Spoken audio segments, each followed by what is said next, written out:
我是晴子，很高兴又见面啦！欢迎回到我的频道。咱今天聊个改变中美博弈节奏的超级大事件，那个整天把美国优先挂在嘴边，竞选集会上对着中国狂飙狠话，动辄就喊着要加关税，要跟中国脱钩断链的特朗普，终于把他的访华时间表敲定了。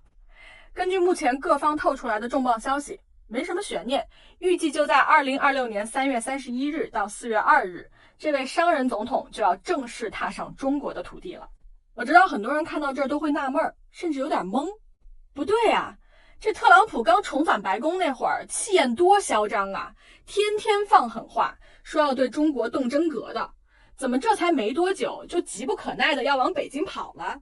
这不就是典型的嘴上一套背后一套吗？今天咱不绕弯子，不扯没用的，直接扒个底朝天，拨开特朗普狂人的画皮，深度起底他这次非要来中国不可的4个核心真实目的。看看这位精于算计的商人总统，公文包里到底装了什么筹码？在中国强大的工业实力和绝对的战略定力面前，他那点美式小算盘还能不能打得响，算得明白？首先咱得明确一点，特朗普这次来绝对不是简单的外交串门，更不是来跟咱叙旧谈感情的，他心里那点小九九全是搞钱2个字。不信你们把视野放宽一点，看看整个西方世界现在都流行起一股极其魔幻的潮流，去北京朝圣化缘成了西方政客圈子里最时髦的事儿，比参加G7峰会还积极。大家掰着指头数一数，法国的马克龙来了，高高兴兴地牵走了空客飞机的巨额大单，回去就到处吹嘘说保住了多少法国人的饭碗。德国的默茨来了，放下了往日的架子，一门心思跟中国谈合作签协议，就为了让德国的企业能多分一杯中国市场的羹。英国的斯坦默也来了，彻底丢掉了大英帝国的傲慢，亲自站台，帮着英国企业扩大对华投资。其中英国的制药巨头阿斯利康直接拍板承诺要增加对华投资高达1000亿美元。这是什么概念？这就是把英国未来的经济希望全压在中国市场上了。还有加拿大的卡尼、西班牙的桑切斯，全都排着队往中国跑，就像是商量好了一样，一个个急得像热锅上的蚂蚁。相比之下，特朗普的访华日程反而显得有点橄榄急，比这些小弟们都滞后了。那为什么这些往日里高高在上，动辄就对中国指手画脚的西方政要，现在全都扎堆来中国呢？答案很简单，也很直白，搞钱。说白了就是救命。他们国内的日子都不好过，通胀高企，罢工不断，经济停滞，老百姓怨声载道。他们能想到的唯一出路，就是来中国这个全球最大的市场，找机会拿订单，回血续命。最搞笑的就是加拿大的特鲁多政府，之前跟着美国屁股后面对中国的电动汽车喊打喊杀，动不动就加征额外关税，把国家安全挂在嘴边，说的比谁都硬气。结果呢，访华期间，为了能签下巨额的石油和天然气出口订单，直接把所谓的国家安全扔进了太平洋，连脸都不要了。作为交换，他们不仅悄悄取消了对华电动汽车加征的额外关税，甚至还舔着脸打算引入中国车企去加拿大设立合资工厂。这就是西方政客的真实嘴脸，嘴上全是主义，心里全是生意。只要能赚到钱，什么原则什么立场全都是浮云。特朗普是什么人？商人出身，最看重的就是利益。看着这些小弟们一个个在中国赚得盆满钵满，满载而归，他能不急吗？他比谁都清楚，中国市场这块肥肉要是再不来抢，就真的没他什么事儿了。所以他这次来，核心目标只有一个，搞钱，而且是疯狂搞钱。那他怎么搞钱呢？第一个核心目的就是拼尽全力争夺中国的石油、天然气等能源大订单，给美国的能源大亨们交差。可能很多长期关注地缘政治的朋友都知道，美国其实一直都不是中国的核心能源供应国。我们国家的能源需求主要靠中东和俄罗斯，比如沙特的石油、俄罗斯的天然气都是我们的核心供应来源。但是在过去很长一段时间里，为了平衡中美之间庞大的贸易顺差，我们还是捏着鼻子，每年都会购买大约170亿美元的美国能源产品。这里面就包括了大量的石油、液化天然气，还有煤炭。说句实在话，这本来是两国贸易的压舱石之一，大家各取所需，互利共赢，挺好的。可问题就出在特朗普上一个任期，他脑子一热，发起了那场损人不利己的关税战，对着中国的商品加征高额关税，一副咄咄逼人的样子。中国可不是软柿子，更不是受气包，你敢加我的关税，我就敢反击，转手就全面暂停了对美国的能源进口。就这一下，美国的石油、天然气、煤炭在中国的进口量图表上直接被一条直线砸到了0，一点余地都没留。那中国这么庞大的能源缺口，谁来填呢？恰恰就是前面提到的加拿大，还有俄罗斯和中东国家，完美替代了美国的位置，而且比美国的能源更具优势，价格更实惠，供应更稳定。这一下特朗普可就捅了马蜂窝了。他万万没想到，自己一时的冲动竟然断了美国能源大亨们的财路。大家可千万别小看美国的能源集团，特别是德克萨斯州的那些石油大亨们，他们可不是普通人，那是共和党最核心、最铁杆的大金主。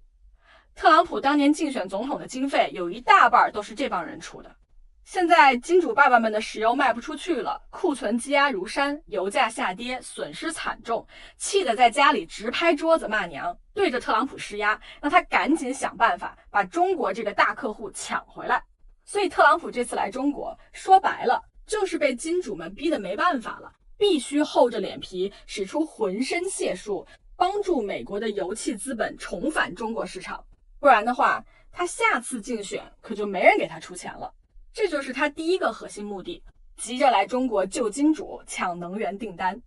除了要安抚那些能源大亨们，特朗普还有一个更迫切的任务，就是安抚他最庞大、最基础的票仓——美国的红脖子农民。这也就引出了他访华的第二个核心目的，重启中美农产品贸易，把美国的农产品卖到中国来，保住自己的选票基本盘。咱们都知道，美国现在的产业空心化越来越严重，能拿得出手的优势产业已经没几个了，农业就是其中之一，而且是最重要的一个。当年中美第一阶段经贸协议里，中国确实曾白纸黑字的承诺，要在3年内采购7500万吨的美国大豆。特朗普当时拿着这份协议，在竞选集会上到处炫耀，吹得天花乱坠，说自己拯救了美国的农业州，拯救了美国的农民，把自己塑造成了美国农民的救世主。但是这里我必须给大家画一个重点，中国的这个采购量绝对不是无条件的，有一个极其严肃、绝对不可碰触的大前提：美国不能出尔反尔，不能背弃在台湾问题上的承诺，不能干涉中国的内政。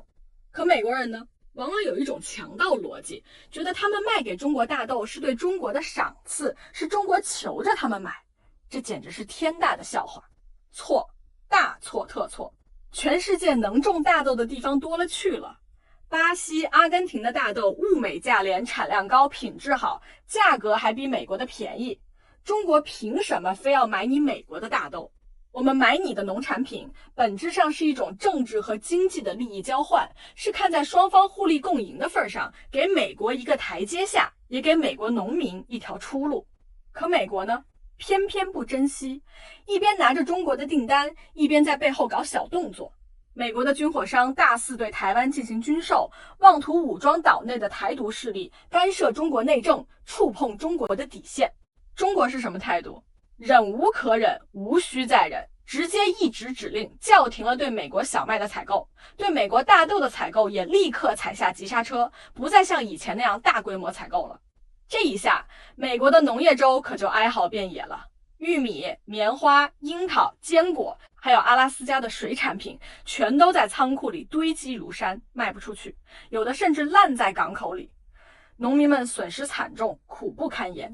根据相关数据显示，自从特朗普发起关税战，美国干涉台湾问题以来，美国大豆的全球出口份额已经从 47% 暴跌至 24.4%， 几乎腰斩。美国农民的破产数量翻倍，整个农业领域的损失接近1000亿美元，很多农民陷入资不抵债的境地，连下一季作物的生产资金都凑不齐。大家可别忘了，美国农民是特朗普的铁杆粉丝，是他选票的核心基本盘。如果这些农民的农产品卖不出去，农场破产，生活过不下去，那特朗普在即将到来的中期选举中，基本盘就彻底崩盘了。所以特朗普这次来北京，肯定会拿着一长串的农产品清单，像个推销员一样，到处推销美国的大豆、玉米、牛肉，拼命想让中国重启大规模采购。但中国的态度一直非常明确，也非常坚定。你想卖粮食，可以，我们敞开大门，但必须保证在公平、对等、相互尊重的前提下进行。你如果还在台海问题上继续切香肠递刀子，继续干涉中国内政，触碰中国的底线，那就别怪我们的大门对你的大豆、玉米紧紧关闭，别怪我们把你排除在全球最大的农产品吞吐市场之外。这笔农产品交易的背后根本不是简单的生意，而是一场极其深刻的地缘政治博弈。特朗普想靠卖农产品保住选票没那么容易，关键要看他有没有诚意，能不能守住底线。如果说前两个目的还是比较常规的搞钱操作，那第三个目的可就有点科幻色彩了，而且最能暴露美国当今的国家软肋，那就是用芯片换稀土。说白了，就是美国现在没辙了，只能靠出卖高端芯片来换取中国的稀土供应。这简直是风水轮流转，以前是美国卡中国的脖子，现在轮到美国求着中国了。曾几何时，美国人在高科技领域对中国那是颐指气使，盛气凌人，动不动就搞技术封锁、芯片禁运，把高端芯片当成打压中国发展的杀手锏，妄图掐死中国的人工智能、高端制造等产业，说什么也不允许中国掌握高端芯片技术。可谁能想到，短短几年时间，攻守之势异也，现在的美国竟然罕见地批准了对华出口英伟达最顶级的 H100人工智能芯片，这在以前是想都不敢想的事儿。很多人都会问，美国人什么时候变得这么大方了？他们不是一直嚷嚷着要掐死中国的 AI 发展吗？怎么突然就松口了？事出反常必有妖。美国人之所以愿意松口，不是因为他们良心发现，也不是因为他们想和中国搞好关系，而是因为他们有求于中国。他们想要换取中国极其宝贵的一样东西，稳定的稀土供应。很多人对稀土没有概念，觉得不就是泥土里挖出来的石头吗？有什么稀罕的？大错特错。稀土可不是普通的石头，它被称为现代工业的工业维生素，更是尖端军工产业的命根子。没有稀土，很多高科技产品、尖端武器都只能是一堆废铁。从导弹的制导头、核潜艇的声呐，到第5代战斗机的雷达，再到手机、电脑、新能源汽车的核心部件，都离不开稀土材料。特别是镓、锗、锑这些稀缺的中重稀土，更是缺一不可。而现在，美国的军工产业因为缺乏中国供应的稀土，已经遭到了极其严重的暴击，陷入了前所未有的困境。我给大家举个最丢人的例子，美国引以为傲的王牌 F-35隐身战斗机，最近竟然闹出了一个天大的国际笑话，成了全世界的笑柄。因为用于制造机载有源相控阵雷达的核心材料氮化镓产能严重不足，而氮化镓的原材料又严重受制于中国的出口管制，洛克希德马丁公司没办法，竟然被迫向美国空军交付了没有机载雷达的盲人版战斗机。朋友们，你们能想象吗？一架造价上亿美元的最先进5代机出厂的时候，居然是个瞎子，没有雷达就无法独立探测目标，无法执行高威胁环境下的任务，只能在有雷达战机伴飞的情况下进行有限的飞行训练。一旦投入实战，简直就是活靶子。为了平衡重心，这些无雷达的 F-35还得在机头加装配重块，显得格外滑稽。美媒虽然试图辩解，说 F-35可以通过数据链共享其他战机的雷达数据，但其分布式孔径系统和光电瞄准系统根本无法替代雷达的作用。缺失雷达不仅削弱了它的战场感知能力，还丧失了雷达作为电子战系统关键组成部分的功能，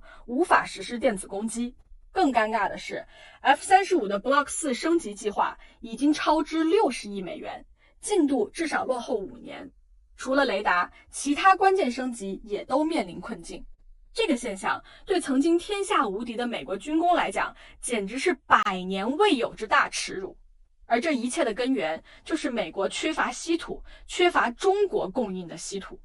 这不仅仅是 F-35的问题，更折射出的是美国长达半个世纪的去工业化带来的毁灭性后果。半个世纪以前，美国是全球最大的工业制造国，底特律的汽车、匹兹堡的钢铁横扫全球，无人能及。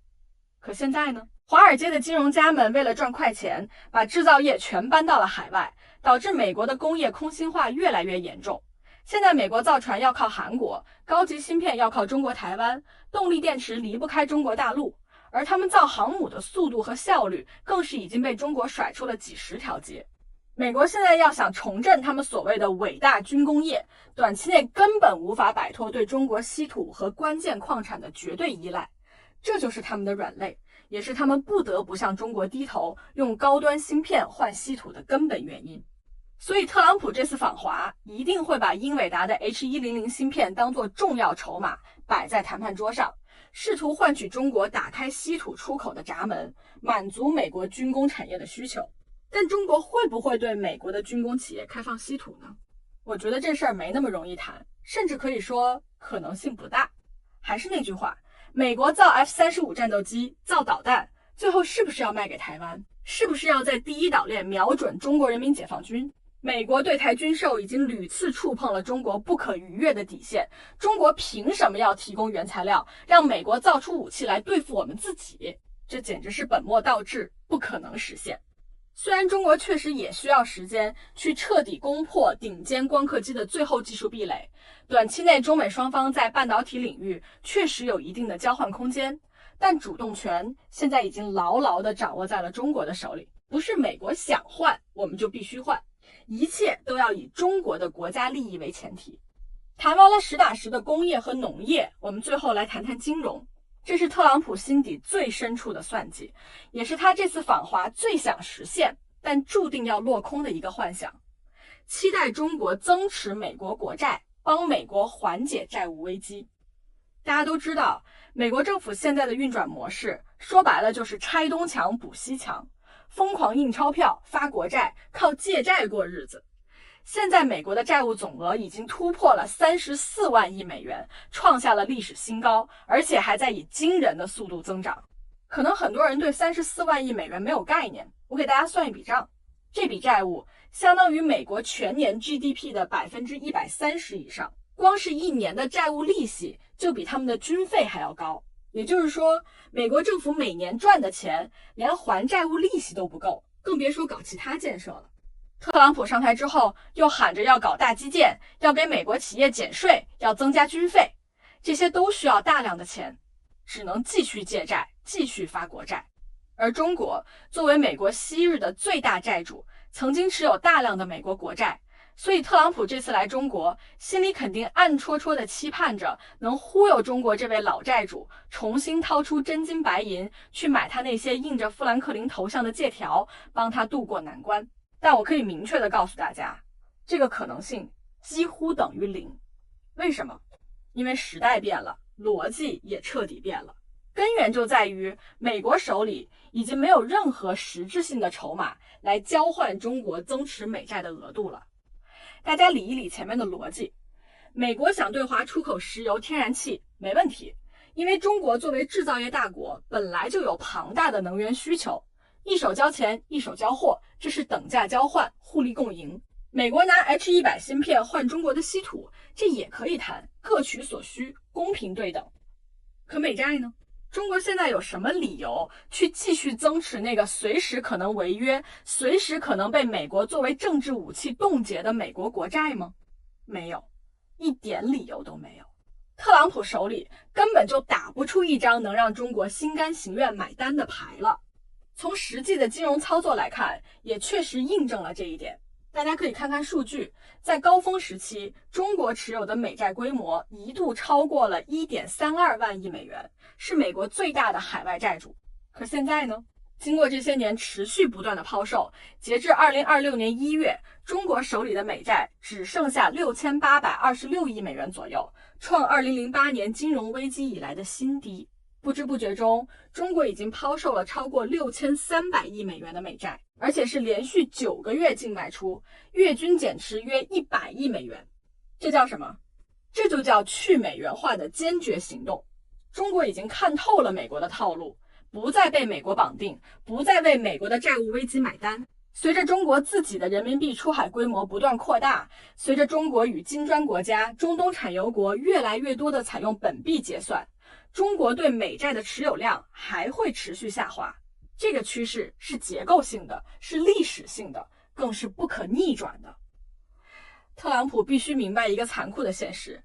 中美在公平对等的基础上，踏踏实实搞商品贸易，互利共赢，这是可以的。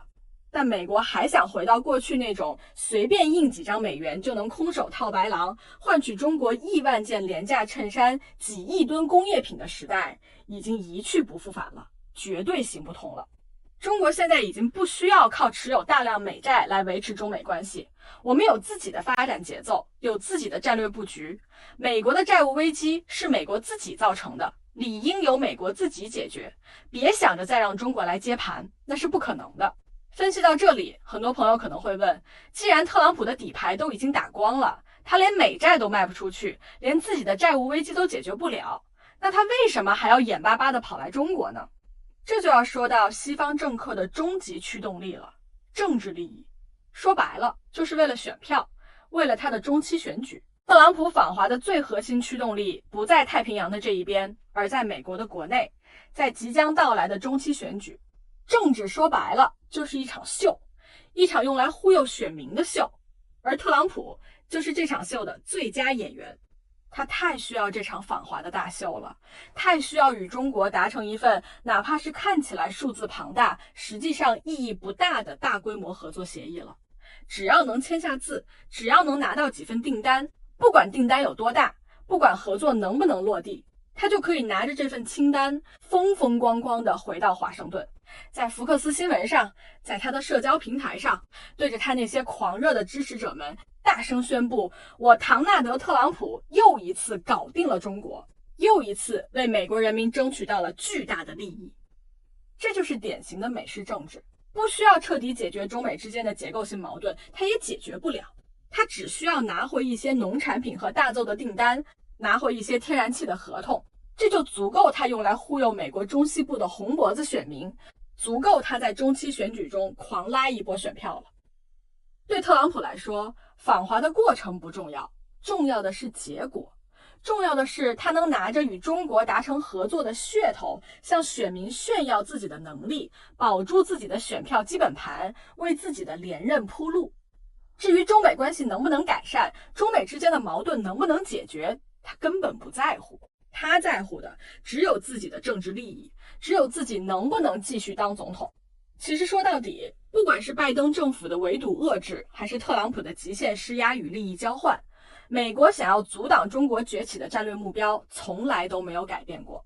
他们始终把中国当成最大的竞争对手，想方设法地打压中国，遏制中国的发展。但他们忘了，中国早已不是100年前那个任人宰割、任人欺凌的旧中国，也不是30年前那个只能靠卖苦力、卖廉价商品赚外汇的世界工厂了。现在的中国已经拥有了强大的工业实力、完善的工业体系，我们的大飞机已经冲上云霄，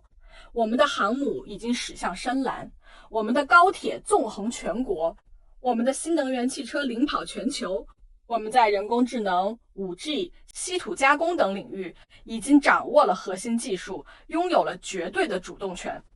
面对西方政要的排队来访，面对特朗普即将到来的生意经，中国的应对之道唯有4个字：战略定力。你要谈生意，我们敞开大门，互利共赢，公平对等。我们欢迎所有真心实意来中国搞合作、谋发展的国家和政客。但你要耍威风、碰底线、干涉中国内政、损害中国的国家利益，我们也有猎枪和东风快递，有足够的实力和底气捍卫国家的主权和尊严，让你付出应有的代价。当美国的政客们还在为几张选票算计着大豆和天然气订单的时候，中国的大飞机已经冲上云霄，中国的航母已经驶向深蓝，中国的科技工作者们还在埋头攻关，突破一个又一个技术壁垒。当美国还在搞阵营对立、零和博弈的时候，中国已经张开双臂，与世界各国携手合作，推动构建人类命运共同体。时间永远站在踏实肯干的长期主义者这一边，站在正义的一边，站在中国这一边。特朗普这次访华，不管他带着什么目的来，不管他打什么算盘，最终的结果都只能是顺应时代潮流，在公平对等、相互尊重的基础上与中国开展合作，否则他只能是乘兴而来，败兴而归。他的那些美式小算盘终究会落空。我们等着看这场由特朗普主演的访华大戏最终会以什么样的结局收场，也坚信中国的崛起势不可挡，任何人、任何国家都无法阻挡。在这个信息过载的时代，看清事实真相往往比获取信息更难。与其随波逐流去焦虑，不如静下心来读懂局势背后的底层逻辑。这里是晴子见闻，和你一起看懂世界。咱们下期再见。